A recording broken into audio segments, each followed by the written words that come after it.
Good morning all of you. कालच्या लेक्चरला आपण बघितलं होतं की principle of P M R spectroscopy. Okay, किंवा एन एम आर म्हणजे काय, पी एम आर म्हणजे काय, हे आपण व्यवस्थित डिटेलमध्ये बघितलं होतं.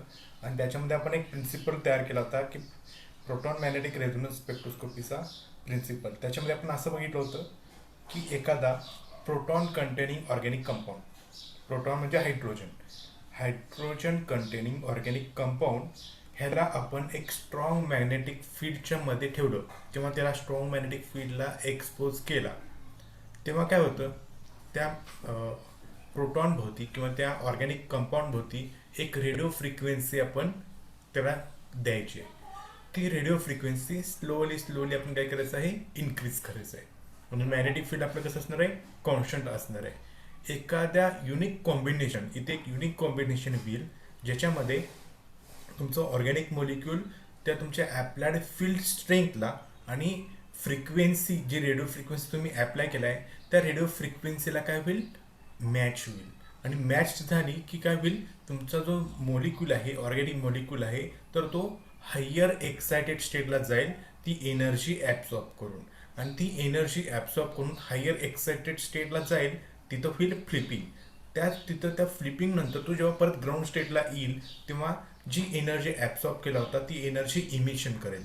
आणि इमिशन केलेली जी काही एनर्जी असणार आहे त्या एनर्जीच्या सहाय्यानं आपण एखाद्या प्रोटॉनचा केमिकल एन्व्हायरमेंट कसं आहे किंवा त्याचं त्या कंपाऊंडमध्ये कोणतं बिहेवियर आहे, म्हणजे CS3 आहे, CS2 आहे, हे आपण इझिली डिटरमाइन करू शकतो. आणि ह्याच्या आधारे आपण एक फ्रेमवर्क तयार करून एखाद्या अननोन कंपाऊंडचं स्ट्रक्चर डिटरमाइन आपण एन एम आरच्या सहाय्यानं करू शकतो. हा त्याचा बेसिक प्रिन्सिपल झाला होता. पण त्याच्यामध्ये काही इम्पॉर्टंट कन्सेप्ट किंवा इम्पॉर्टंट टर्म्स ज्या यूज केले जातात ते आपण थोड्याशा वन बाय वन बघत जाऊया. Okay, then next one is some terms use in P M R spectroscopy. Which terms are used in PMR spectroscopy? Then the very important is we required the nucleus is magnetic nucleus, किंवा आपण त्याला आपण म्हणू शकतो काय, N M R कोण देतो, तर मॅग्नेटिक न्यूक्लिया हा एन एम आर स्पेक्ट्रोस्कोपी आपल्याला देऊ शकतो. मग असे एन एम आर किंवा असे मॅग्नेटिक न्यूक्लिया कोणते आहेत हे आपल्याला आता इथं बघायचं आहे. मग आपण एक फरक करणार आहे, मॅग्नेटिक न्यूक्लिया आणि नॉन मॅग्नेटिक न्यूक्लिया म्हणजे काय. ओके, मग आपण बघूया. On the basis of resultant spin of nucleons present in a nucleus, the nuclei are assigned a nuclear spin quantum number I. आता आपल्याला माहिती आहे एखाद्या कंपाऊंडचा किंवा एखाद्या एलिमेंटचा सगळ्यात स्मॉलेस्ट पार्टिकल असतो न्यूक्लियस. त्या न्यूक्लियसमध्ये काय असतात, positive charge proton and neutral neutrons असतात.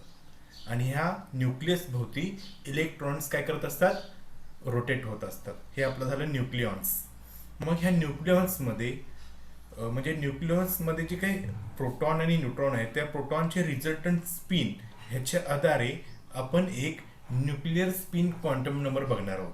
त्याला आपण शॉर्टली आय ह्या सिम्बॉलनं दाखवतो, न्यूक्लिअर स्पिन क्वांटम नंबर. मग या न्यूक्लिअर स्पिन क्वांटम नंबरच्या व्हॅल्यूवरती तो मॉलिक्यूल मॅग्नेटिक आहे की नॉन मॅग्नेटिक आहे आपण ठरवतो. आता बघूया मॅग्नेटिक न्यूक्लिया म्हणजे काय. तर the nuclei of atoms whose I value is greater than 0. म्हणजे मॅग्नेटिक न्यूक्लिया म्हणजे काय, असा न्यूक्लिया ज्याच्यामध्ये न्यूक्लिअर स्पिन क्वांटम नंबर ह्याची व्हॅल्यू 0पेक्षा जास्त असते. मग ती व्हॅल्यू कधी कधी इंटिग्रल असू शकते किंवा हाफ इंटिग्रल असू शकते. इंटिग्रल म्हणजे काय, 1 2 3 4 5 अशा पद्धतीनं. आणि हाफ इंटिग्रल म्हणजे काय, 0.5 0.2 0.25 0.30 एक्सेट्रा अशा पद्धतीनं. ओके, मग आता आपण बघूया एखादा न्यूक्लियस. इथं आपल्याला एक चार्ट आपल्याला दाखवलेला आहे. त्या चार्टमध्ये किंवा त्या टेबलमध्ये पार्ट केलेला आहे. पहिला जो पार्ट आहे तो आहे ॲटॉमिक नंबरचा, दुसरा आहे तो मास नंबरचा, आणि तिसरा आहे तो न्यूक्लिअर स्पिन क्वांटम नंबर, ज्याला आपण म्हणतो काय, आय व्हॅल्यू, आणि त्याचे एक्झाम्पल्स. मग आपण बघायला गेलो तर odd atomic number and odd mass number, ज्याच्या आय व्हॅल्यूज 1/2 असेल किंवा 3/2 असेल किंवा 5/2 असेल. ओके, ह्या पद्धतीनं हे जे नायट्रोजन 715 आहे, 7 त्याचा ॲटॉमिक नंबर आहे, 15 त्याचा मास नंबर आहे. हे जर तुम्ही बघितलात तर ॲटॉमिक नंबर ऑड टर्म आहे, 15 सुद्धा ऑड आहे, त्यामुळे ॲटॉमिक नंबर ऑड आणि मास नंबर सुद्धा ऑड हे नायट्रोजन आपल्याला NMR स्पेक्ट्रोस्कोपी देऊ शकतो. जनरली आपल्याला जे आपण कायम बघतो तो नायट्रोजन कसा असतो, 7 नायट्रोजन 14, हा 14 असेल तर आपल्याला NMR देत नाही, आणि जर 15 असेल म्हणजे त्याचा आयसोटोप असेल तर मात्र आपल्याला काय देतो, हा NMR देतो. अशा पद्धतीनंच फ्लोरीन 9 फ्लोरीन 19 असेल तर आपल्याला NMR देऊ शकतो. सिमिलरली 15 फॉस्फरस 31 हा सुद्धा आपल्याला काय देतो, NMR ॲक्टिव्ह आहे, आणि आपण फॉस्फरस कंटेनिंग कंपाऊंड असेल तर आपल्याला NMR मिळू शकतो. सेकंड त्यातला atomic number is even and mass number is odd. Here the I values are 1/2 or sometimes 3/2 or 5/2. If these are some examples, that is C613 carbon 6 आणि 13 mass number त्याचा odd आहे. Similarly oxygen 8 oxygen 16 हा NMR inactive आहे, म्हणजे NMR तो देत नाही. जे आपण शोषण करतो ऑक्सिजन आतमध्ये जो घेतो शरीरामध्ये, तो ऑक्सिजनचा NMR आपण कधीच मिळत नाही. पण ऑक्सिजन 17 असणारा जर असेल त्याचा आयसोटोप तर मात्र आपल्याला त्याचा NMR मिळतो. पण हा आयसोटोप ह्याची अबंडन्स जो आहे तो फार कमी आहे. ओके, त्याच्यानंतर सल्फर 16 सल्फर 31 ह्याचा सुद्धा आपल्याला NMR मिळू शकतो. Similarly atomic number is odd and mass number is even. अशा पद्धतीने जर बघितला तर एक्झाम्पल आहे बोरॉन 510, फॉस्फरस 1530, क्लोरीन 1736. हे त्याचे आय व्हॅल्यू येतात इंटिग्रल, दॅट इज 1, 2 or 3. तर हे आपल्याला काय मिळू शकतं, हे सगळे मॅग्नेटिक न्यूक्लियर. हे सगळे कसे आहेत, हे जे आता 9 एक्झाम्पल आहेत ह्याच्यापेक्षा पण भरपूर आहेत. पण आपल्या ऑर्गॅनिक केमिस्ट्रीमध्ये कार्बन शक्यतो बॉन्ड कुणाकुणावर तयार करतो, सगळ्यात पहिला असतो तो हायड्रोजन, त्याच्यानंतर ऑक्सिजन, त्याच्यानंतर नायट्रोजन, त्याच्यानंतर असतो सल्फर, त्याच्यानंतर असतो हॅलोजनपैकी फ्लोरीन असतो, क्लोरीन असतो, ब्रोमीन असतो, आयोडीन असतो. एवढ्यावरती मॅक्झिमम केसेसमध्ये आपण ऑर्गॅनिक केमिस्ट्रीमध्ये हे आपण ऑब्झर्व होतो. त्यामुळे ह्याच मोलिक्युल आपण इथं ऑर्गॅनिक केमिस्ट्रीमध्ये बघतोय. ठीक आहे. ते नेक्स्ट नॉन मॅग्नेटिक न्यूक्लिय. आता नॉन मॅग्नेटिक न्यूक्लिय म्हणजे काय, ज्याची nuclear quantum number I value जर 0 असेल तर तसा सर्व मोलिक्युलला आपण म्हणणार आहोत नॉन मॅग्नेटिक न्यूक्लिय. आणि नॉन मॅग्नेटिक न्यूक्लिय जर असेल तर तो NMR स्पेक्ट्रोस्कोपी कधी देत नाही. असे कोणते न्यूक्लियस आहेत तर बघा, इवन ॲटॉमिक नंबर आणि इवन मास नंबर असणारे सगळेच कंपाऊंड, इवन ॲटॉमिक नंबर आणि इवन मास नंबर असणारे सगळेच कंपाऊंड काय असतात, NMR इनॲक्टिव्ह आहेत, कधीच ते NMR स्पेक्ट्रोस्कोपी देऊ शकत नाहीत. असे कोणते आहेत तर 2 हेलियम 4, 6 कार्बन 12, ऑक्सिजन 8 16. हे जे आपण शोषण करणारा ऑक्सिजन आहे हा कधीच ते NMR स्पेक्ट्रोस्कोपी देत नाही. त्यामुळे त्याला आपण म्हणायचं आहे नॉन मॅग्नेटिक न्यूक्लिय. तर मॅग्नेटिक प्रॉपर्टीज नसतात त्या न्यूक्लियमध्ये, आणि आपल्या NMR मध्ये काय लागतात, मॅग्नेटिक प्रॉपर्टी असणारे न्यूक्लिय. पण मॅग्नेटिक प्रॉपर्टी असणारे हे जे न्यूक्लिय मी म्हणतो ते इतके स्ट्रॉंग मॅग्नेटिक प्रॉपर्टी दाखवत नाहीत, अतिशय वीक, ज्याला आपण म्हणतो काय टायनी बार मॅग्नेट, ज्याला आपण काय म्हणतो टायनी बार मॅग्नेट. टायनी म्हणजे कमी प्रमाणात, आणि बार मॅग्नेट म्हणजे जे आपल्याला मॅग्नेटमध्ये पण प्रकार असतात, त्यापैकी नालाकृती मॅग्नेट किंवा बार मॅग्नेट म्हणजे त्याला आपण म्हणतो एक लांबड्या स्ट्रेट मॅग्नेट असेल तर त्याला आपण म्हणतो बार मॅग्नेट. ओके, अशा पद्धतीचे हे मॅग्नेटचे कार्य करतात हे न्यूक्लिय. ओके, आता इथं मी तुम्हाला सेकंड कन्सेप्ट समजावून सांगणार आहोत. तर spinning nuclei and magnetic movement. आता स्पिनिंग न्यूक्लिय म्हणजे काय तर मी व्यवस्थित तुम्हाला समजावून सांगतो. The hydrogen nuclei, due to their spin, generate magnetic moment along their spin axis, and it acts as tiny bar magnet in absence of applied field. The magnetic moment vector mu is oriented randomly in all possible direction. आता एवढ्याच डायग्राममध्ये मी तुम्हाला हे करून दाखवतो. एवढ्याच डायग्राममध्ये आपल्याला फक्त बघायचं आहे. ओके, हा जो दिसतो हा हायड्रोजन न्यूक्लिय. कोण आहे तो? Hydrogen nuclei.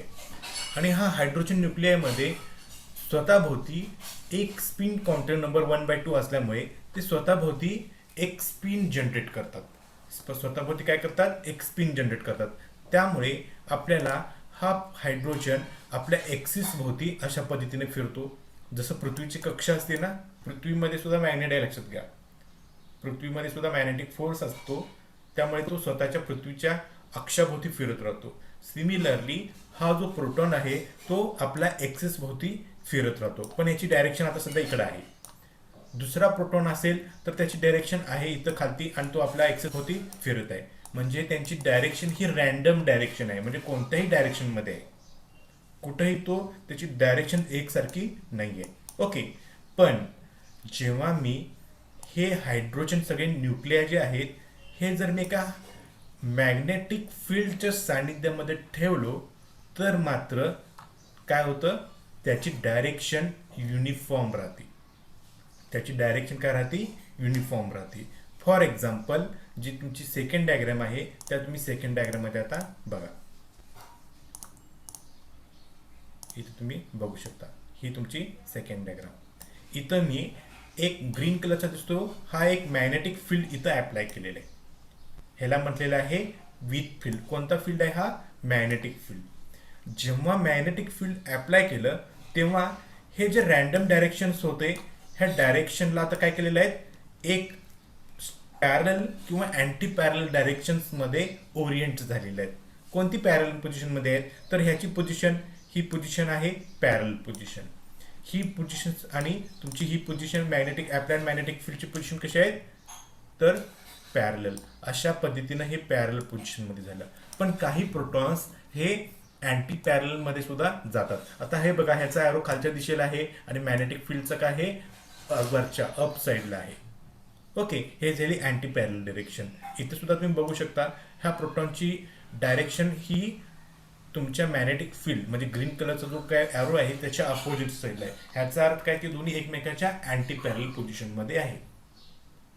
आणि असे मॅग्नेटिक न्यूक्लिया कोणते आहेत? तर मी मागास प्रमाणे सारखं सारखं सांगतोय, लक्षात ठेवण्यासारखं आहे हे. एक तर H1 C13, त्याच्यानंतर येतो तो नायट्रोजन 14 आणि त्याच्यानंतर येतो तो फ्लोरीन 19 आणि फॉस्फरस 31. हे सगळे मॉलिक्युल्स आपल्याला ऑर्गॅनिक स्पेक्ट्रोस्कोपीमध्ये आपण NMR मध्ये हे न्यूक्लिया यूज करू शकतो, कारण की हे सगळे मॅग्नेटिक न्यूक्लिया आहेत. ओके, आणि मॅग्नेटिक न्यूक्लिया आहेत ते स्वतःभोवती काय करतात? अतिशय स्ट्रॉंग, अतिशय वीक मॅग्नेटिक प्रॉपर्टी जनरेट करतात किंवा मॅग्नेटिक प्रॉपर्टी दाखवतात. आणि हे मॅग्नेटिक प्रॉपर्टी असणारे न्यूक्लिया जर एखाद्या स्ट्रॉंग मॅग्नेटिक फील्डमध्ये ठेवून दिलो तर त्याची डायरेक्शन जी रॅन्डमनेस होता तर तो रॅन्डमनेस निघून जातो आणि एक युनिफॉर्म डायरेक्शन येतो. एक तर अप साईडला असेल तर पॅरल म्हणायचं आहे, आणि एक तर डाऊन साईडला असेल तर त्याला आपण म्हणायचं आहे काय? अँटी पॅरल. ओके, हे आपण त्याला आपण म्हणतोय spinning nuclei with magnetic moment. आणि the magnetic moment is a vector factor and it is denoted by symbol mu. It is denoted by symbol mu. ठीक आहे, इथं तुम्हाला समजलं असेल. मी आता पुढे जातोय. आता बघा, आता आपण फक्त हायड्रोजन कडे जाऊया. when the protons are placed in uniform applied field then mu aligned in only one to orientation with respect to direction of applied field. आता बघा, तुमच्या समोर इथे हे प्रोटॉन दिसत आहेत. हे तुमच्या इथे समोर प्रोटॉन दिसत आहेत. ओके, हा इथं पण प्रोटॉन आहे. ह्याची डायरेक्शन तिरकी आहे जरा अप साईडला. ह्याची डायरेक्शन वेगळी आहे, ह्याची डायरेक्शन सुद्धा काहीतरी वेगळी आहे. आणि हे स्वतःभोवती हे प्रोटॉन्स काय आहेत? इलेक्ट्रॉन्स त्याच्याभोवती स्वतःभोवती ते स्पिन असल्यामुळे, स्पिन कॉन्टोर नंबर असल्यामुळे त्यांना एक डायरेक्शन मिळालेले आहे. हे सगळे काय आहेत? टायनी बार मॅग्नेट आहेत. काय आहेत? टायनी बार मॅग्नेट आहेत. इथं मी कोणताही अप्लाइड मॅग्नेटिक फील्ड काय केलेलं आहे? अप्लाय केलेला नाहीये. मी तर इथं हा जो प्रोटॉन आहे हा नॉर्मली प्रोटॉन आहे, इथं कोणताही मॅग्नेट नाही आहे. ओके, मग जेव्हा ह्याच्यामध्ये मी मॅग्नेटिक फील्ड ॲप्लाय करीन तेव्हा ह्या प्रोटॉनसाठी दोन डायरेक्शन्स आहेत. एक डायरेक्शन आहे तुमच्या ॲप्लाइड मॅग्नेटिक फील्डच्या पॅरलल आणि दुसरी डायरेक्शन आहे ॲप्लाइड मॅग्नेटिक फील्डच्या अपोजिट डिरेक्शन, ज्याला आपण म्हणतो anti parallel direction. And because of this we can find out the number of orientation by using a formula 2I+1. ह्या फॉर्म्युल्यानं आपण एखाद्या मोलिक्युलचं ओरिएंटेशन फाइंड आउट करू शकतो. कसं करू शकतो ओरिएंटेशन फाइंड आउट? आता आपण बघूया हायड्रोजनसाठी. हायड्रोजनसाठी आय व्हॅल्यू किती येते? तर हायड्रोजनसाठी spin counter number I value येते 1/2. आता कशी आली हा प्रश्न विचारू नका, हा प्रश्न येतो फिजिक्सचा. फक्त इथं एवढंच लक्षात ठेवा, कारण की क्वांटम मेकॅनिक्स या टॉपिकमध्ये त्यांनी फाइंड आउट केलेलं आहे. आयची व्हॅल्यू 1/2 येते. ओके, मग 2I+1 मध्ये ह्या आयची व्हॅल्यू जर मी 1/2 ॲड केलो तर मला काय येईल बघा, 2 मल्टिप्लाइड बाय 1/2 आणि शिल्लक राहिलेला +1. आता काय होईल, हा 2 आणि हे 2 कॅन्सल होईल, शिल्लक काय राहील 1, आणि 1 + 1 उत्तर किती येतं मला 2. म्हणजे हायड्रोजनसाठी मला दोन ओरिएंटेशन्स ऑब्झर्व होतात, एक upward direction, second downward direction. Okay, आता मी हा जो प्रोटॉन आहे ह्या प्रोटॉनसाठी मी काय करतोय, आता मॅग्नेटिक फील्ड ॲप्लाय करतोय. बघा अशा पद्धतीनं आता मी इथं काय करतोय, मॅग्नेटिक फील्ड ॲप्लाय करतोय. बघा हा जो येलो ॲरो दाखवतोय तर तो आहे applied magnetic field. Applied magnetic फील्डला आपण दाखवताना H0 किंवा B0 ही टर्म वापरतो. आता इथे मी सध्या H0 वापरले तर त्याला आपण म्हणूया ॲप्लाइड मॅग्नेटिक फील्ड H0. जेव्हा हा मी ॲप्लाइड मॅग्नेटिक फील्डमध्ये जेव्हा हे प्रोटॉन्स मी ठेवून देईन तेव्हा ह्याची डायरेक्शन काय होती म्हटलं मी, एक तर अपवर्ड होती किंवा एक तर डाऊनवर्ड होती. अशा पद्धतीनं काय होतं बघा, मी आता इथं दाखवतो तुम्हाला, एक सेकंड. बघा, तर इथं मला दोन ओरिएंटेशन्स ऑब्झर्व झालेले आहेत.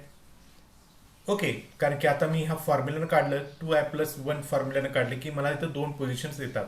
एक पोझिशन येते एक पोझिशन येते डाऊनवर्ड आणि एक पोझिशन येते अपवर्ड पहिल्यांदा आणि दुसरी पोझिशन येते डाऊनवर्ड. इथं जर तुम्ही ऑब्झर्व केला प्रोटॉनची डिरेक्शन तर ही ॲप्लाइड मॅग्नेटिक फील्डच्या, इथं तुम्ही बघितला तर ही ॲप्लाइड मॅग्नेटिक फील्ड, हा तुमचा ॲप्लाइड मॅग्नेटिक फील्ड आहे, येलोनं दाखवलेला आहे. ह्याची डिरेक्शन आणि ह्या प्रोटॉनची डिरेक्शन एकच डिरेक्शनला आहेत, त्याला आपण म्हणणार आहोत पॅरलल. आणि ही डायरेक्शन, ह्या प्रोटॉनची डिरेक्शन आणि तुमच्या ॲप्लाइड मॅग्नेटिक फील्डची डिरेक्शन एकमेकांच्या अपोजिटला आहे, त्याला आपण म्हणणार आहोत काय, अँटी पॅरलल डिरेक्शन. ओके, मग त्याच्या आधारे आपण व्हॅल्यूज फाइंड आउट करू शकतो. पॅरल अलाइनमेंट असताना एनर्जी असती E = -μH0, ह्याला आपण म्हणतो पॅरलल अलाइनमेंट. आता H0 म्हणजे कोण, तर ॲप्लाइड मॅग्नेटिक फील्ड, ह्याची जितकी तुम्ही पॉवर घेतलाय, ताकद घेतलाय, ती त्याच्यावरती डिपेंड असतो, एनर्जी. ओके, आणि second anti parallel alignment is given bye E = +μH0. आणि ह्या दोन एनर्जी लेवलचा म्हणजेच ह्या एनर्जी लेवलचा गॅप आहे तो आहे delta E is given bye hν. Delta E is given bye hν. Okay, तर ह्याचा अर्थ ह्या दोन एनर्जी लेवल आहे, त्या एनर्जी लेवलचा जो कॉन्स्टंट आहे, डिफरन्स आहे, त्याची एनर्जी किती येते hν. h म्हणजे प्लँक्स कॉन्स्टंट. ओके, अशा पद्धतीने आपण त्याचे नंबर ऑफ ओरिएंटेशन आपण फाइंड आउट करू शकतो. ठीक आहे, मी आता पुढे जातोय. फ्लिपिंग ही कन्सेप्ट आहे तिसरी महत्त्वाची इम्पॉर्टंट कन्सेप्ट आहे फ्लिपिंग. आता फ्लिपिंग म्हणजे काय होतं तर बघा, under a special condition called resonance, म्हणजेच मॅग्नेटिक फील्डमध्ये तुमचा मॅग्नेटिक न्यूक्लियर ठेवला आणि त्याला आपण एक रेडिओ फ्रिक्वेन्सी दिली की काय होईल, तो न्यूक्लियर एक युनिक कॉम्बिनेशन ॲब्सॉर्ब करून रेझोनन्समध्ये जाईल. रेझोनन्समध्ये जातो म्हणजेच काय, येस, तर तो स्पिन स्टेट जो असतो त्या प्रोटॉनची, ती स्पिन स्टेट प्रोटॉनची चेंज होती. आणि चेंज झाल्यामुळे म्हणजे absorbing energy spin state change होती, त्याला आपण म्हणणार आहोत फ्लिपिंग. त्याला आपण काय म्हणणार आहोत, फ्लिपिंग. पुढच्या स्लाइडमध्ये त्याची डायग्राम आहे, तुम्हाला तिथं परत सांगतो. ह्यामध्ये transition from low energy state, सगळ्यात लोवेस्ट एनर्जी लेवल आहे त्याला आपण म्हणतो -μh0, to high energy state त्याला आपण म्हणतो +μh0. म्हणजे लोअर स्टेटला असणारा तुमचा प्रोटॉन एक्सायटेड स्टेटला जेव्हा जातो, म्हणजे हायर एनर्जी स्टेटला जेव्हा जातो, तेव्हा तो एनर्जी ॲब्सॉर्ब करतो. एनर्जी काय करतो, ॲब्सॉर्ब करतो. आणि एनर्जी ॲब्सॉर्ब केल्यामुळे त्याच्यामध्ये होतं फ्लिपिंग. त्याच्यामध्ये काय होतं, flipping. While transition from high energy level to low energy state occurs with emission of energy. म्हणजे वरच्या लेवलवरनं जेव्हा तो खाली ग्राउंड स्टेटला जेव्हा येतो, तेव्हा तो जे एनर्जी ॲब्सॉर्ब केला होतो त्याला तो इमिट करतो, सोडून देतो. इमिशन त्याला आपण म्हणतो. आणि ही इमिशन ऑफ एनर्जी आहे ना, ही इमिशन ऑफ एनर्जी आपल्याला एखाद्या कंपाऊंडचं स्ट्रक्चर डिटरमाइन करण्यासाठी आपण यूज करतो. However, the energy difference between the two spin state is extremely small and can be met by radio frequency nearly 60 to 1000 megahertz radiation. हा जो energy gap होता, म्हणजे आता delta E is good H new, हा जो energy gap होता दोन spin state मधला, तो अतिशय कमी असतो. आणि ती कमी असल्यामुळे त्याची जी रेडिओ फ्रिक्वेन्सी रेंज आहे, एखादा मॅक्झिमम ऑर्गॅनिक कंपाऊंड जवळपास 60 ते 1000च्या आतमधले मेगाहर्टचे रेडिएशनवरती ते काय होतात, जुळून येतात. आणि त्याच्यामध्ये स्पिनिंग, त्याच्यामध्येच रेझोनन्स येतात. आणि त्यालाच आपण म्हणतो फ्लिपिंग, जे आपण पुढच्या स्लाइडमध्ये तुम्हाला मी आणखी एकदा सांगतो. तर हे दोन स्टेट आपण मागच्या एक स्लाइड सोडून बघितलं होतं. अप्लाइड मॅग्नेटिक फील्ड जेव्हा देतो तेव्हा हा न्यूक्लिया आणि दोघांची डिरेक्शन आपल्याला एक अपसाइड म्हणजे पॅरल येते. हा अप्लाइड मॅग्नेटिक फील्डचा एरो आहे आणि हा तुमचा प्रोटॉनचा एरो आहे. अप्लाइड मॅग्नेटिक फील्ड म्हणजे स्ट्रॉंग मॅग्नेटिक फील्ड, हा प्रोटॉनचा टायनी बार मॅग्नेट. हे दोन्ही पॅरल असताना त्याची एनर्जी लेवल किती असती, -μh0. आणि जेव्हा मी याला रेडिओ फ्रिक्वेन्सी सुद्धा देईल तेव्हा हा मोलिक्यूल जाईल हायर एक्सायटेड स्टेटला. ह्या दोघांचा एनर्जी गॅप खूप कमी असतो. कितीला असतो तो, तर तो जवळपास रेडिओ फ्रिक्वेन्सी 60 ते 1000 मेगाहर्ट्ज ह्या रेंजमध्ये तो मॅच होणार असतो. ओके. आणि जेव्हा तो एक्सायटेड स्टेटला जाईल, म्हणजेच नॉर्मली हा जो खालचा होता तो एक्सायटेड स्टेटला जेव्हा गेलेला आहे, तर त्याची डायरेक्शन अँटी पॅरलल झालेलं आहे. ह्याला आपण म्हणणार आहोत फ्लिपिंग. आणि फ्लिपिंग झाल्यामुळे आपल्याला मिळतो NMR स्पेक्ट्रोस्कोपीचं स्ट्रक्चर डिटरमाइन करण्यासाठी आपल्याला युजफुल होतो. आणि ह्यालाच आपण म्हणणार आहोत रेझोनन्स. ओके. आणि हा फ्लिपिंग झालेला मॉलिक्यूल जेव्हा खाली परत ग्राउंड स्टेटला येईल तेव्हा आपल्याला मिळतो इमिशन ऑफ एनर्जी. आणि ही इमिशन ऑफ एनर्जीच्या सहाय्याने आपण एखाद्या कंपाऊंडचा स्ट्रक्चर डिटरमाइन करू शकतो. ओके.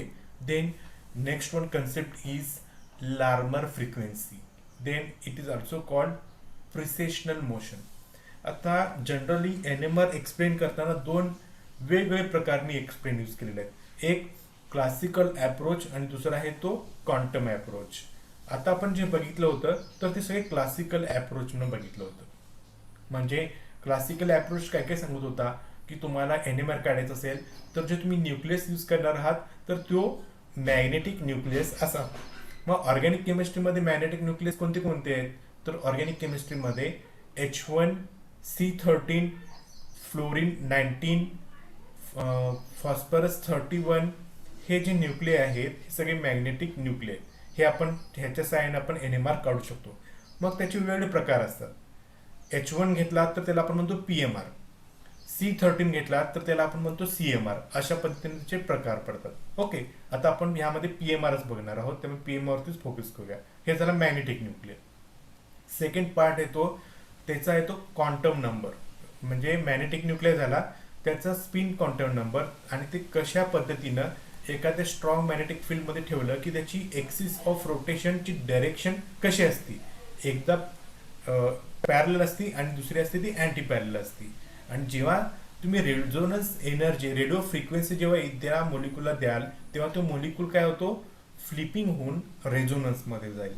आणि रेझोनन्समधनं परत ग्राउंड स्टेटला जेव्हा येईल तेव्हा तो एनर्जी रेडिओ फ्रिक्वेन्सी जी ॲब्सॉर्ब केला होता ती रेडिओ फ्रिक्वेन्सी इमिट करेल आणि त्या इमिट केलेल्या रेडिओ फ्रिक्वेन्सीने आपण काय करू शकतो तर त्या मोलिक्युलचं स्ट्रक्चर आयडेंटिफाय करू शकतो. ओके, आता ही जी आहे प्रिसेशनल मोशन किंवा लार्मर फ्रिक्वेन्सी हे क्वांटम मेकॅनिक्सनं क्वांटम अप्रोचनं एक्सप्लेन केलेला भाग आहे.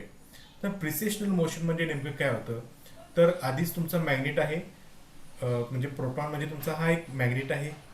हा मॅग्नेट म्हणजे तुमचा प्रोटॉनच. हा प्रोटॉन जेव्हा तुम्ही एखाद्या स्ट्रॉंग मॅग्नेटिक फील्डच्या सानिध्यामध्ये ठेवताय तेव्हा त्याचा रोटेशनल एक्सिस जो असतो तर तो रोटेशनल एक्सिस बदलतो. काय होतो? रोटेशनल एक्सिस बदलतो. पण रोटेशनल एक्सिस बदलल्यामुळे काय होतो त्याचा एक मोठा सर्कल तयार होतो ज्याला आपण म्हणतो काय प्रिसेशनल ऑर्बिट. आणि हे प्रिसेशनल ऑर्बिट तुमच्या अप्लाइड मॅग्नेटिक फील्डच्या एक्झॅक्टली परपेंडिक्युलर असतो. एक्झॅक्टली कसा असतो तो? परपेंडिक्युलर असतो. आता मी परत एकदा सांगतो. हे बघा, सगळ्यात पहिल्यांदा मी जे पॉईंटवरनं ॲरो फिरवतो त्या पद्धतीवरतीच लक्ष ठेवा. आता इथं तुमचा आहे एक प्रोटॉन ज्याला आपण म्हणतो हायड्रोजन. हा तुमचा हायड्रोजन आहे. ओके, हा हायड्रोजन जेव्हा मॅग्नेटिक फील्ड नाही आहे, हे मॅग्नेटिक फील्ड नाही आहे, हे मी असं दाखवतो. हे मॅग्नेटिक फील्ड नाही आहे. ओके, इथं कोणताही मॅग्नेटिक फील्ड अप्लाय केलेलं नाही आहे. तेव्हा हा मोलेक्यूल तेव्हा हा मोलेक्यूल अशा पद्धतीनं स्वतःभोवती रोटेट होत राहिलेला आहे. स्वतःभोवती काय करत राहिलेला आहे? ह्या एक्सिस भोवती काय करत राहिलेला आहे? अशा पद्धतीनं हा रोटेट होत राहिलेला आहे. ओके, जेव्हा रोटेट होत राहतो तेव्हा आपण मॅग्नेटिक फील्ड एक टर्मने यूज करतो. आपण मी मगाशी सांगितलं होतं तर ती टर्म आहे म्यू.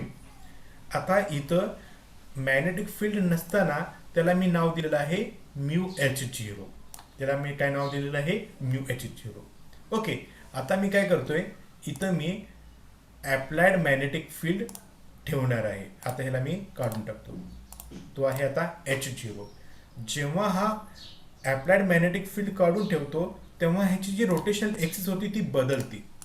त्याची रोटेशनल एक्सिस काय होती? बदलती. आणि तिची रोटेशनल एक्सिस कशी होती मग? तर अशा पद्धतीने तिची रोटेशनल एक्सिस होती. एक सेकंड, ह्याची रोटेशनल एक्सिस अशा पद्धतीने होती. ओके, आणि त्याची जी काही डायरेक्शन आहे रोटेट होण्याची ती सुद्धा अशी बदललेली आहे अशा पद्धतीनं.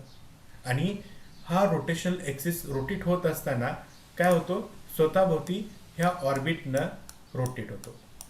ह्या ऑर्बिटनं काय होतो? ऑर्बिटवरनं रोटेट होतो. ह्या ऑर्बिटला आपण नाव दिलेलं आहे प्रिसेशनल ऑर्बिट. त्या ऑर्बिटला नाव दिलेलं आहे प्रिसेशनल ऑर्बिट. हा प्रिसेशनल ऑर्बिट मी असं ब्लर करतो त्याला. हा प्रिसेशनल ऑर्बिट आणि तुमचा हा अप्लाइड मॅग्नेटिक फील्ड ह्याची डायरेक्शन एकमेकाला कशी आहे? परपेंडिक्युलर आहे. ह्याची कशी आहे? परपेंडिक्युलर आहे. आपण अप्लाइड मॅग्नेटिक फील्ड वाढवलो की प्रिसेशनल ऑर्बिट होण्यासाठी जो काय रोटेट होण्यासाठी काय स्पीड आहे ते सुद्धा इन्क्रीज होतं. म्हणजे प्रिसेशनल ऑर्बिट हे कुणावरती डिपेंड असतं? तर अप्लाइड फील्डवरती. स्लो म्हणजे वीक अप्लाइड फील्ड असेल तर हे स्लो रोटेट होईल. स्ट्रॉंग अप्लाइड फील्ड वापरला तर ते स्ट्रॉंगली रोटेट होईल. Okay, then next, the rotational motion of magnetic nucleus exposed to an applied magnetic field is called precessional of gyroscopic motion denoted by symbol Greek word nu. आताच मी आपण मागच्या स्लाइडमध्ये बघितलं की तुम्ही अप्लाइड मॅग्नेटिक फील्डमध्ये ठेवला की तो मॅग्नेटिक न्यूक्लियस रोटेट व्हायला लागेल आणि ह्या रोटेशनला आपण म्हणणार आहोत प्रिसेशनल मोशन किंवा दुसरा शब्द आहे त्याला गायरोस्कोपिक मोशन. आणि गायरोस्कोपिक मोशन दाखवतात सिम्बॉल न्यू न. न्यू म्हणजे काय? तर nu is equal to gamma H0 divided by 2π. त्याला आपण इक्वेशन नंबर दिलेला आहे ए, कारण की परत थोडं आपण यूज करणार आहोत म्हणून. मग गॅमा म्हणजे काय? तर गॅमा आहे गॅरोमॅग्नेटिक रेशो. आणि H0 म्हणजे काय? तर applied field strength, applied magnetic field. 2π माहिती आहे तुम्हाला, पाय काय आहे? कॉन्स्टंट टर्म आहे. ओके, अशा पद्धतीने आपण काय करू शकतो? प्रिसेशनल मोशन किंवा गॅरोस्कोपिक मोशन फाइंड आउट करू शकतो. देन नेक्स्ट, आता आपण ऑर्गॅनिक केमिस्ट्रीमध्ये परत येऊया. ऑर्गॅनिक केमिस्ट्रीमध्ये किंवा ऑर्गॅनिक कंपाऊंडमध्ये हायड्रोजन H2 कधी असत नाही, फक्त H असतो. आणि हा एच कार्बनला अटॅच असू शकतो, नायट्रोजनला असू शकतो, ऑक्सिजनला असू शकतो किंवा सल्फरला असू शकतो. एक सेकंड.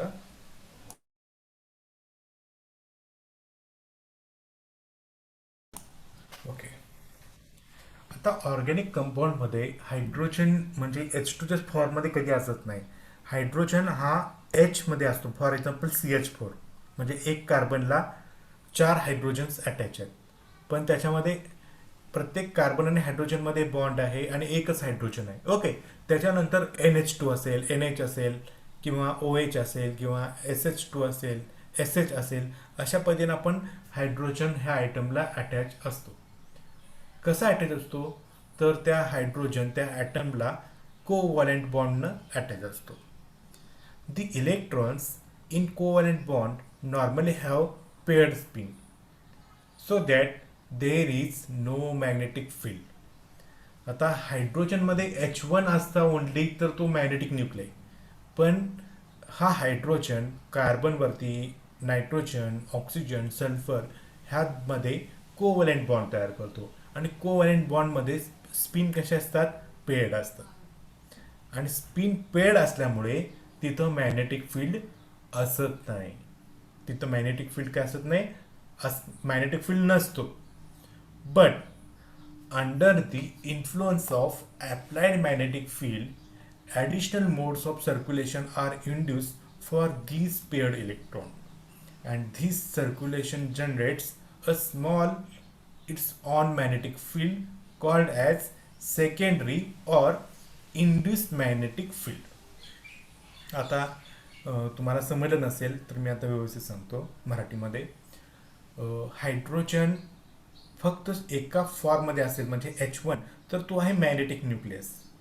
पण हा हायड्रोजन ऑर्गॅनिक केमिस्ट्रीमध्ये कसा असतो, कार्बनला बॉन्ड तयार केला असतो, नायट्रोजनवर बॉन्ड असतो, कधी कधी ऑक्सिजनवर असतो, सल्फरवर असतो.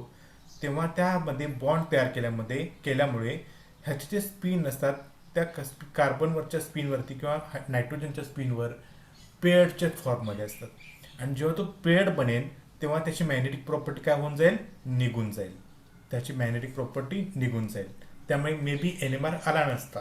पण जेव्हा हा मोलिक्यूल एखाद्या अप्लाइड मॅग्नेटिक फील्डच्या कॉन्टॅक्टमध्ये ठेवलो तर तो स्वतःभोवती एक मॅग्नेटिक फील्ड तयार करतो. स्वतःभोवती एक काय करतो, मॅग्नेटिक फील्ड तयार करतो. ह्या मॅग्नेटिक फील्डला आपण म्हणणार आहोत सेकंडरी इंड्यूस मॅग्नेटिक फील्ड. काय म्हणायचं त्याला, सेकंडरी इंड्यूस मॅग्नेटिक फील्ड. आता मी तुम्हाला एकदम सिम्पली सांगतो बघा. आता इथं मॅग्नेटिक फील्ड नाही आहे असं कन्सिडर करा. हा नाही आहे, इथं मॅग्नेटिक फील्ड नाही आहे. तर इथं सुद्धा कोणताही मॅग्नेटिक फील्ड नाही आहे, इथं सुद्धा कोणताही मॅग्नेटिक फील्ड नाही आहे. ओके. पण जर मी हा मोलिक्यूल मॅग्नेटिक फील्डच्या मध्ये ठेवलं तर मात्र काय होतं, तो स्वतःभोवती मॅग्नेटिक फील्ड तयार करतो. स्वतःभोवती काय करतो, मॅग्नेटिक फील्ड तयार करतो. मग स्वतःभोवती मॅग्नेटिक फील्ड तयार केलेला मोलिक्यूलला आपण म्हणणार आहोत सेकंडरी किंवा इंड्यूस मॅग्नेटिक फील्ड. त्याला आपण दाखवताना HIND अशा पद्धतीने दाखवतो. ओके. आता आपण पुढे जाऊया. Okay. The secondary or induced magnetic field generated by the circulation of electron may oppose by external applied field around the proton, so the actual field felt by the proton is not same as that of the applied field strength. आता बघा, हा molecule आहे organic molecule, magnetic फील्डमध्ये ठेवला नसताना त्याच्याभोवती कोणतंही magnetic induce field स्वतःभोवती तयार करत नाही. पण हाच मोलिक्यूल जर मी मॅग्नेटच्या सानिध्यात ठेवलो तर स्वतःभोवती एक मॅग्नेटिक फील्ड तयार करतो. त्या स्वतःभोवती तयार करणाऱ्या मॅग्नेटिक फील्ड आपण म्हणत होतो secondary or induce magnetic field. Okay. मग secondary or induce magnetic field जो तयार होतो तर तो एक्सटर्नल अप्लाइड मॅग्नेटिक फील्ड जो आहे त्याला काही वेळेला अपोज करतो. त्यामुळे त्या प्रोटॉनची मॅग्नेटिक फील्ड जी तुम्ही अप्लाय केलेलं आहे त्याच्या इतकी असत नाही. का असत नाही तर मी त्याचे 2 पॉईंट्सनं एक्सप्लेन करतो. एकदा त्या प्रोटॉनची केमिकल शिफ्ट व्हॅल्यू किंवा फील्ड स्ट्रेंथ ही जास्त असते आणि काही ठिकाणी कमी असते. मग कधी जास्त असते आणि कधी कमी असते हे मी तुम्हाला सांगतो. When the induced field align with applied field, the field felt by the proton is greater than the applied field, so that they are said to be de-shielded.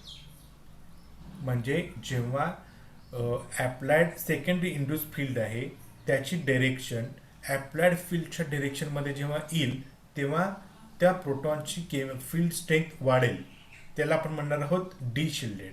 आणि सेकंड आहे when the induce magnetic field oppose the applied magnetic field, म्हणजे दोघांचं anti पॅरल असेल तेव्हा काय होईल, त्या प्रोटॉनची फील्ड स्ट्रेंथ कमी होईल, त्याला आपण म्हणणार आहोत शिल्डेड. जेव्हा डिशिल्डेड असतो तेव्हा तो असतो पॅरामॅग्नेटिक आणि जेव्हा शिल्डेड असतो तेव्हा असतो तो डायमॅग्नेटिक. हे परत मी एकदा तुम्हाला ह्या स्लाइडनंच एक्सप्लेन करतो. आता बघा, हा तुमचा मॉलिक्यूल आहे. ओके, हा प्रोटॉन आहे. जेव्हा तुम्ही ॲप्लाइड मॅग्नेटिक फील्ड अप्लाय केला तेव्हा तो स्वतःभोवती काय केला, अशा पद्धतीनं सेकंडरी मॅग्नेटिक फील्ड तयार केला. स्वतःभोवती काय केला, सेकंडरी मॅग्नेटिक फील्ड तयार केला. 2 मिनटं मी चांगल्या पद्धतीनं तुम्हाला दाखवतो. ओके,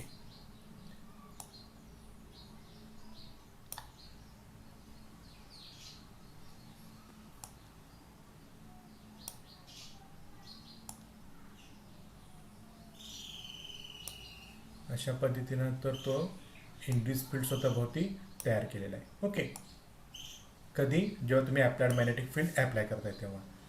मग ह्याला सुद्धा एक डायरेक्शन असते. कोणती, कशी डायरेक्शन असते, तर मी ते रेडनं दाखवतो. हा मॉलिक्यूल इथून रोटेट होईल, इथून रोटेट होईल, इथून रोटेट होईल, इथून रोटेट होईल, इथून रोटेट होईल, इथून रोटेट होईल, परत इथून रोटेट होईल, अशा खाली पद्धतीने येईल. सिमिलरली हिअर सुद्धा असंच होईल, असं इथं रोटेट होत राहील. ओके, मग इथं बघा, हा आहे ॲप्लाइड मॅग्नेटिक फील्ड. ह्याची एकच डायरेक्शन आहे, ती कोणती आहे, वरच्या साईडला म्हणजे अप साईडला आहे. ओके, आणि ह्या सेकंडरी इंड्यूस मॅग्नेटिक फील्ड आहे त्याची डायरेक्शन ही गोल पद्धतीनं रोटेट होती. आता इथं काय होतं बघा, जेव्हा तो खालती येईल, येस, जेव्हा तो खालती येईल तेव्हा ह्याची डायरेक्शन मी असं दाखवतो, खालती येईल तेव्हा. आणि तुमच्या ॲप्लाइड मॅग्नेटिक फील्ड ह्याची डायरेक्शन कशी आहे, वरच्या साईडला. हे दोन्ही काय करतील, एकमेकाला अपोज करतील. अपोज केल्यामुळे ह्या साईडला जर प्रोटॉन असतील तर त्याची केमिकल शिफ्ट व्हॅल्यू येते शिल्डिंग झोनमध्ये, म्हणजे कमी मॅग्नेटिक फील्ड त्याच्यावरती कार्य करतो. आणि इथं बाहेरच्या साईडला ह्याची डायरेक्शन बघा वरच्या साईडला आहे, म्हणजे मी असं दाखवतो तो अशा पद्धतीने येईल. हा आणि हा हे झाले कसे, पॅरलल. आणि पॅरलल अलाइनमेंट झाल्यामुळे तो येतो कशामध्ये, डिशिल्डिंग झोनमध्ये येतो. डिशिल्डिंग झोनमध्ये बघा, इथं पॅरलल आहे, डिशिल्डिंग येतो. डिशिल्डिंग म्हणजे काय, त्या प्रोटॉनला स्वतःचा मॅग्नेटिक फील्ड आहेच, पण परत दुसरा मॅग्नेटिक फील्ड ॲप्लाइड असल्यामुळे त्याची फील्ड स्ट्रेंथ खूप वाढते. फील्ड स्ट्रेंथ काय होती, खूप वाढते. आणि दुसरी कंडिशन कशी आहे, खालच्या दिशेला येत असल्यामुळे अँटी पॅरलल आहे, ॲप्लाइड फील्डला अपोज करतो. ॲप्लाइड फील्डला अपोज केल्यामुळे त्याची केमिकल फील्ड स्ट्रेंथ जी आहे ती थोडी कमी होती, त्याला आपण म्हणतो शिल्डिंग. शिल्ड म्हणजे काय, ढाल. आपण युद्धामध्ये ढाल भाला घेऊन युद्ध करायला जातात, तलवार घेऊन, राईट. शिल्ड कशासाठी वापरतो, जेव्हा दुसरा जो आपला शत्रू आहे तो आपल्यावरती तलवार मारताना आपला बचाव करण्यासाठी आपण ढाल पुढे करतो, ज्याला आपण म्हणतो शिल्ड. ओके, ह्या ढालीला म्हणजे तो प्रोटॉन आहे, इथं अँटी पॅरल जेव्हा येईल म्हणजे एकमेकाला अपोज करतील तेव्हा त्याला मार कमी बसेल, म्हणजेच त्याची केमिकल शिफ्ट व्हॅल्यू कमी येईल. पण जेव्हा ढाल काढून टाकली तर काय होईल, तो आपल्याला मारून टाकेल. त्याचा अर्थ काय, डिशिल्डिंग होईल, म्हणजे त्याची केमिकल शिफ्ट व्हॅल्यू येते जास्त. Okay, so in either case the actual field experienced by the proton in a molecule is slightly different from that of the applied field and is called local or effective field, and it is given by H is equal to H0 minus H induce. This is equation number first. आता त्यात प्रोटॉनची chemical shift value कुणावर depend असते, तर ह्या equation number first var depend असते. कशा पद्धतीनं, तर हा हायड्रोजन आहे, ॲप्लाइड मॅग्नेटिक फील्ड किती आपण अप्लाय केला आहे, H0. स्वतःभोवती किती तयार केला आहे induce magnetic field HIND, H induce.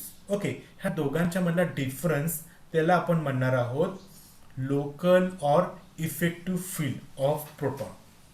And this is equation number H is equal to H0 minus H induced, and this is equation number first. Okay, then next. The strength of induced field depends upon following points, following factors. Applied magnetic field secondary जो induce field तयार झाला आहे तो कुणावर depend आहे, तर तो आहे सगळ्यात पहिल्यांदा डिपेंड आहे electron density around the proton. Greater the electron density greater is the induce magnetic field. म्हणजेच कसा, समजा हायड्रोजन हा कार्बनला अटॅच आहे, हायड्रोजन हा ऑक्सिजनला अटॅच आहे, तर ह्या दोघांच्या मध्ये हायड्रोजन हा ऑक्सिजनला अटॅच आहे, तिथं इलेक्ट्रॉन डेन्सिटी काय आहे, जास्त आहे. इलेक्ट्रॉन डेन्सिटी जास्त असल्यामुळे स्वतःभोवती सेकंडरी इंड्यूस मॅग्नेटिक फील्ड सुद्धा स्ट्रॉंग तयार करेल. आणि कार्बनला अटॅच हायड्रोजन आहे, तिथं इलेक्ट्रॉन डेन्सिटी कमी असल्यामुळे तिथं काय होतं, सेकंडरी इंड्यूस मॅग्नेटिक फील्ड सुद्धा कमी तयार होईल. Okay, second point, strength of the applied magnetic field. जर आपण स्ट्रॉंग मॅग्नेटिक फील्ड अप्लाय केलं तर strong secondary induce magnetic field तयार होतो. आपण वीक अप्लाइड मॅग्नेटिक फील्ड तयार केलं तर आपल्याकडे पण काय होतं, इंड्यूस मॅग्नेटिक फील्ड सुद्धा काय होतं, वीक तयार होतो. त्यामुळे H induce is directly proportional to the applied magnetic field. म्हणजे सेकंडरी इंड्यूस मॅग्नेटिक फील्ड कुणावर डिपेंड असतो, it is depends upon the applied magnetic field. If we have to remove the proportionality sign, then we can add a constant term and it is given by H induced is equal to sigma H0, and this is equation number second. And this term constant sigma, it is called as shielding parameter. It is called as shielding parameter. आता आपल्याला जे equation 2 मध्ये H induced ची जी value मिळाल्या ती मला equation first मध्ये add करायचं आहे. इक्वेशन फर्स्ट काय आहे, H is equal to H0 minus H induced, हे इक्वेशन फर्स्ट होतं. ह्या इक्वेशन फर्स्ट मध्ये H इंड्यूसची व्हॅल्यू मी ह्यात सबस्टिट्यूट करणार आहे. तर ती काय ती H is equal to H0 minus sigma H0. आता ह्यामध्ये दोन टर्म्स सेम आहेत H0, ती मी कॉमन काढली तर मला ब्रॅकेटमध्ये मिळतं 1 मायनस सिग्मा. आणि आपण इक्वेशन ए बघितलंय बघा, इक्वेशन ए काय होतं, nu is equal to gamma H0 upon 2π, आणि ती व्हॅल्यू आपण इथं ऍड केली, nu is equal to H0 upon 2π 1 minus sigma. This is equation number 3. हे कुठून घेतलं, इक्वेशन ए मधनं घेतलं. Okay, then precessional frequency of proton in a molecule depends upon the shielding parameter and applied field. जी precessional frequency आहे म्हणजे कशा पद्धतीने तो रोटेट होतो, तर ती कुणावरती डिपेंड आहे, तर शिल्डिंग पॅरामीटर सिग्मावरती एक आहे आणि दुसरा आहे अप्लाइड मॅग्नेटिक फील्ड. आता शिल्डिंग पॅरामीटरवरती कसं बघा, larger the value of sigma greater the shielding, किंवा दुसरा राहतो lesser the sigma then deshielding, lesser the deshielding. म्हणजे शिल्डिंग जिथं जास्त तिथं डिशिल्डिंग कमी. सिग्मा व्हॅल्यू जर जास्त असेल तर शिल्डिंग जास्त, आणि शिल्डिंग जास्त म्हणजे डिशिल्डिंग कमी. ओके, अशा पद्धतीने, किंवा ते तुम्ही काढून टाकला तरी पण चालू शकेल. Smaller the value of sigma lesser is the shielding. जर सिग्माची व्हॅल्यू कमी असेल म्हणजे तुमच्या हातात, डाव्या हातात ताकदच नाही ढाल पकडायची, म्हणजे तुमची ताकद कमी झाली तर काय होईल, तुमच्याकडनं बचाव करणं सुद्धा तुमच्याकडनं कमी होईल. म्हणजे काय होईल, तिथं डिशिल्डिंग वाढेल. त्याला आपण म्हणतो काय, greater is the deshielding. The proton in identical chemical environment bear same sigma value, so they are called equivalent proton. म्हणजे बघा, मी एक उदाहरण देतो, CS3 CS2 Cl. ह्याच्यामध्ये CS3 जे प्रोटॉन आहेत ह्यामध्ये ते तिन्ही प्रोटॉन एका कार्बनला अटॅच आहेत. हा कार्बन परत एका दुसऱ्या कार्बनला अटॅच आहे. ओके, तिथं त्या कार्बनला 2 हायड्रोजन्स आहेत, आणि हा कार्बन आहे क्लोरीनला अटॅच आहे. त्यामुळे इथं 2 एन्व्हायरमेंट तयार झालेले आहेत, CS3 CS2 Cl. मग हे जे CS3 आहे, ह्या CS3 मध्ये जे 3 हायड्रोजन्स आहेत, ह्या 3 हायड्रोजनची सिग्मा व्हॅल्यू सेम आहे. त्यामुळे हे हायड्रोजन्स इक्विव्हॅलेंट प्रोटॉन झाले.